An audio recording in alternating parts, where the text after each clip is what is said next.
Hello YouTube. Boy, it's a beautiful day here, but that's going to be changing here in a couple of days, so I'm going to try to enjoy today as much as I can. Thought I'd take you along with me and show you what all I get into today.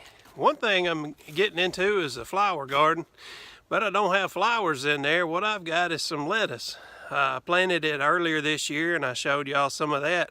But man, I come up with some tricks to help me keep it going for a long time. So I thought, well, I'll share that with my friends and family on YouTube and let them see what I'm into. So check this out. Well, as you can see, I've got several varieties of lettuce growing here. And I've also got some getting started over here in these other containers. And I'll transfer them over to this little raised bed that I made. But one of the tricks I wanted to show you is, you know, at nighttime it's still getting cold and the dew is coming out. So what I do is I take this big plastic tub here, I got two of them, and I didn't have any lids for these and I didn't want to throw them away, but I found a good use for them. You just take these totes and just turn them over right over the lettuce, and what that does is it helps hold the heat from the ground with the lettuce, so it keeps it from getting frozen overnight. You know, the heat will rise from the ground up inside of that tub and keep it warm in there, but also if there's any dew overnight, it keeps the dew from being able to get in there. So I thought that was a pretty neat little trick that I came up with. I don't know, maybe other folks do it too, but anyway, another trick I came up with is I've had problems with rabbits. So I took these old crates here, these milk crates, and as they're growing, I can set them right over the lettuce. And that way it can still get sun, it can still get water, you know, from rain, or if I was to pour water in there. But, you know, it can get everything that it needs, but it doesn't have to worry about rabbits getting to it. So I've got several of those old milk crates, so I can just stack them all down through there, and just helps protect my lettuce or any other plant that I put in there. Well, you can see I've also got me a strawberry bed. This is only the second year I've done strawberries, so I'm kind of new to it. But you can see that I've actually got a strawberry coming up right here. There's a couple of other leaves that have started. I guess that's what you call them, I don't know, but anyway, thought it was kind of neat that strawberries are trying to come out here in December. Pretty strange. I imagine they won't come to head, but anyway, I thought it was kind of odd that they're even flowering. Well, folks, I thought I'd take you up here and show you the commercial property that I own. I was telling you that a church was renting from me, and they just recently shut down. I built this building with some friends of mine back in the 90s, and I built this building here. Actually, my mom helped me quite a bit, and my dad when he was able to get off work. But this building here, back in the 90s, I had a music store, and I put in here and run it for, I think I was in business about 4 total years. And my mom, she got in here for probably about 12 years after that with a bridal shop selling wedding gowns. I went to Frito-Lay, stayed at Frito-Lay for years, and when I left there, this is what I spent my retirement money on, was building this building here. I sold outdoor furniture and plants and vegetables and all that kind of stuff. And you can see that out through here I had plenty of space to put furniture and everything, but man, the thieves were eating me alive. I mean, I was just getting torn all to pieces by the thieves. They were, one night alone I lost $1,700 worth of merchandise. But see, it's pretty neat little building. I'd actually like to take this home and do an addition to it and just live in it. I built this building here for $4,980, I think it was, something like that. This building here, like I said, built it in the early 90s. Between buying the property and building the building, I spent right at 40 grand. So, boy, prices have really changed since then, hadn't they? And I don't know if you can tell much by this video here, but I've got kind of a small orchard back there. I've got about 15 fruit trees. They've not put out very much yet. They're still fairly young. So hopefully one day I'll have a lot of fruits that I can grow back here and sell and make some profit. But I've got a lot of building maintenance that I've got to do. I've got siding that is rotted on here. This is actually the blackboard behind the siding, so I've got to get on that quick. Unfortunately, the timing of the church closing down has left me in kind of a bind. There's no good time of the year for them to have left, but this was by far the worst. I don't know if you can tell, but the roof has got to be redone as well. So it's one of those things I'm going to have to sink some money into it to start getting some money back on it, but that's just part of it, I guess, of being a landlord. And this is the inside of the main church building. You can see that it's a little bit dated. But it's fairly large. Just this room size here alone is 24 by 36, and it's got good acoustics in here, I can tell you that. But I'll take you back here and show you the back room area as well. It's got a storage room area where you can, I guess you could put you like a little kitchenette for an office in here or something like that. And also it's got, of course, a bathroom. Very large bathroom. And back when I built this place, there was no requirements at all. No building codes, nothing. And this is like a little storage room. I think they were using this for like the baby area. So yeah, what was working out good back then was when I built this place, there was no codes whatsoever. You didn't have to have any inspections done. You didn't have to have any special requirements or any kind. So I was able to build this with my friends, and we built it, I guess it was about 3 weeks during the month of November. And you know, everything worked out great. Well, now if I want to do any addition to this or any changes, I've actually got to get with the county commission now and actually pay a lot of fees and have inspections done and that sort of thing. And unfortunately, it's not cheap.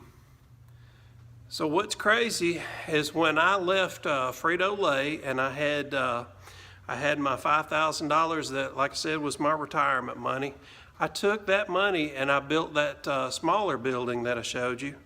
And at that time, there was no requirements at all. And I built that building in October, and as of January of that next year, you had to have everything inspected. So I got that building in just in time. But the big problem for me was I didn't put a bathroom in that building because I thought, it's going to be me in that building and my mom in this building. I don't need a second bathroom. I can just come over here and use this bathroom. Well, that's where I'm kind of in a pinch now, is that I have 2 properties or 2 buildings on one property, but I only have 1 bathroom.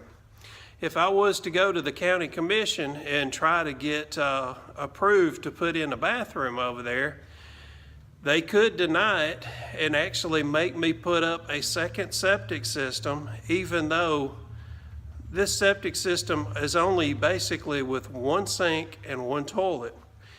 So I know that it could definitely handle another toilet and another sink, but having to work with a county commission can get a little hairy. They can come in here and they can say, well, you've got to get certain things up to different codes now. So it's like if I open this can of worms, it could end up costing me more money than I might could even profit. So one thing I would love to do is I would love to do an addition on the smaller building and put a little kitchenette in it and a bathroom. But if you do an addition of a specific square footage, and I don't remember what it is, but they actually charge you $10,000 just for the permit. The only thing you get for that $10,000 is they give you, it's like an engineer that draws up the plans for you. I forget what he's called, but he's definitely not worth $10,000. So you get somebody to engineer up your plans, and you get the inspections, $10,000. So in my opinion, this is one of those things that's killing small business. And there are no small businesses popping up out here because mom and pop can't afford to buy land because land is high. Once you buy the land, then you've got to pay $10,000 just for the permit.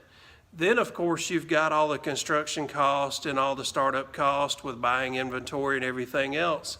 That's why you see Amazon and Walmart and so many of these major corporations doing so well, is because local governments are killing small business just like the federal government is. So it's not just Republicans, it's Democrats, it's both. And that's kind of what we're seeing here, is that actually our county commissioner is a Democrat, and he's the one who's pushed a lot of the things that has killed a lot of our small business.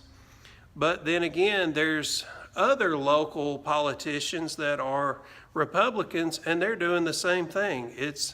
To me, it makes me feel like these rich guys that are politicians, regardless of which side of the aisle they sit on, they're both investing in these major corporations, and they're getting a lot of good return on their investment, and at the same time they're setting the laws that help themselves. So anyway, I don't like to talk about politics on my channel, and I'm surely that didn't offend anybody, because it's Republican and Democrats both that are killing small business, and I can assure you that, especially here in Alabama. That may not be the case nationwide rather, but it's definitely the case here in Alabama. Okay, so let's check this building out. Again, this building here, the complete size of the inside of the building is 16 by 24. And it's a little dated as well. Of course, you can see it's got the wood look going in here, which was really nice back when I built it, because I was selling fruits and vegetables and furniture that I built.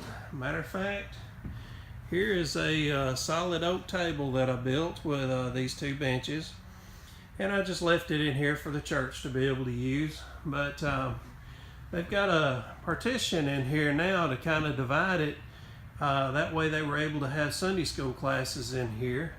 And the preacher was also able to have him a little office behind this partition. So he had him a nice little desk back here.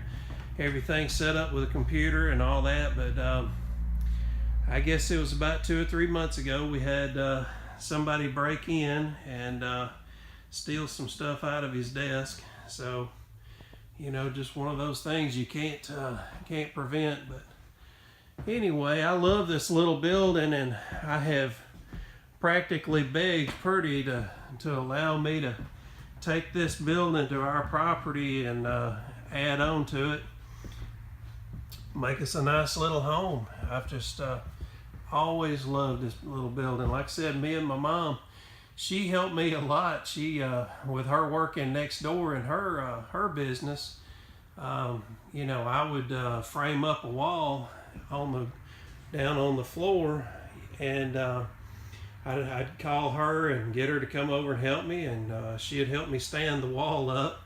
And man, I tell you, It was really neat. I'd get up on the roof and I was doing the decking, and Mom, I need you to hand me up another sheet. So it was pretty neat. Mama's she's always been good to me, and she's one of these people that she's never been like, well, I can't do that, I'm a woman, or I'm too old, or I'm too this or too that. She's always been there to help me out, and pretty neat. My mother, she served in the military. I showed a video of Mother's Day video and showed a lot of pictures of her, and I try to see if I still have one on the computer and put that below. I always think it's fascinating to see pictures of my mom serving in the military, but I think she served back in 59 to 61, something like that, and over in Aberdeen, Maryland, and that's where her and my father met, was in the military. So pretty cool. And they both worked for the military for years and retired that way. Well, as I said, I just wanted to kind of walk y'all around, show you the place out here a little bit. Beautiful sunset behind me. I hope that's showing up on the camera. It doesn't appear to be from my angle, but anyway, this place has got two things going for it. The wind is always blowing here, and the sunset's always beautiful. I thought, man, if I could just get me a windmill for electricity up here, I'd be in business, man. I could probably sell electricity off of it. But yeah, I've really love this place and don't know what to do with it right now. I'm at a kind of a crossroads. It'd be a good time to sell it. You know, I don't know. I don't know what to do. Every business I had here failed. My mom's business was pretty much for fun, as opposed to her making a living down here. So there's a part of me that's like, well, maybe it's time to cash in and cash in or cash out, however you want to look at it. Maybe it's time to do that and make some money for the first time on this place. Or maybe I need to hold on to it and you know, eventually the money's at the end of the rainbow. I don't know what to do with it. So anyway, folks, I appreciate y'all joining me today and going on a little journey with me and checking the place out. Maybe y'all tell me what y'all got for long-term investment, because that's what this place was going to be for me. What would you do? You know, I don't have a 401k. Y'all know I sell in flea markets for a living. So what would you do? Would you cash in and do something with it, or would you take this one home and build a little house out of it? Would you rent both of them? As I said, I got to invest some more money. I just got through spending $4,500 on this air conditioner behind me, so that pretty much sucked the well dry. But you know, it is the worst time of year, as I said earlier, for this to happen. There's never a good time for this to happen, but definitely the winter time is the worst time for me. I don't sell a lot of antiques and junk this time of year. Most people don't go to flea markets during this time of year. It's too cold, so I don't even sell at them a lot of times. Anyway, thanks for hanging out with me today. I hope y'all have a great day, a great week. Hope to see y'all soon. Take care. Bye-bye.